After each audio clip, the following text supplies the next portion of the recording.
1983 সালে জার্মানির এক ব্যক্তি ঘুম থেকে উঠে এমন কিছু ঘটনার স্মৃতি নিয়ে যা তখনও ঘটেনি।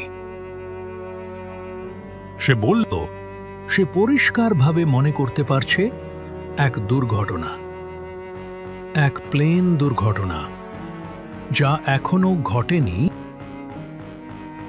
সে পুলিশের কাছে গিয়ে বলল, ফ্লাইট নাম্বার দিল আর অনুরোধ করল যেন সেটা বন্ধ করা হয়।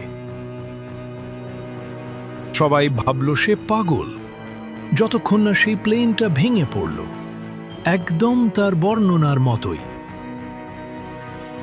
হঠাৎ করে সবাই তাকে বিশ্বাস করতে শুরু করল, কিন্তু সে বলল এটা তো কেবল শুরু।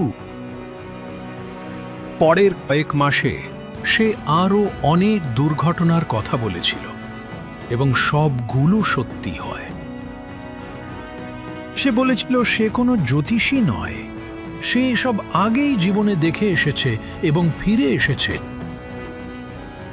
সে এটা বলেছিল টেম্পোরাল লুপ, যেখানে মৃত্যুর পর তার চেতনা সময়ে ফিরে যায়। কিন্তু যখনই সে ভবিষ্যৎ পরিবর্তন করতে যেত, তখনই অন্য কিছু খারাপ হতো। সে একজনকে বাঁচালো আর 10 জন মারা গেল। সে ভাবতে লাগলো হয়তো ভবিষ্যৎ চায় একই রকম থাকতে। এক রাতে সে নিখোঁজ হয়ে যায়, রেখে যায় একটি চিঠি, আবার আসছে, এবার আমি লড়ব না।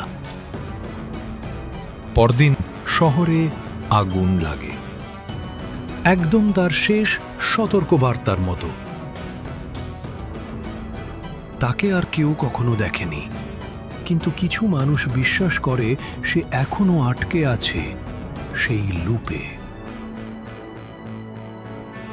আর প্রতি কয়েক বছরে আরেকজন লোক আসে ভবিষ্যতের স্মৃতি নিয়ে। প্রশ্ন থেকে যায়, ভবিষ্যৎ কি সত্যি পরিবর্তনযোগ্য, নাকি সবই ফিরে যায় আগের জায়গায়?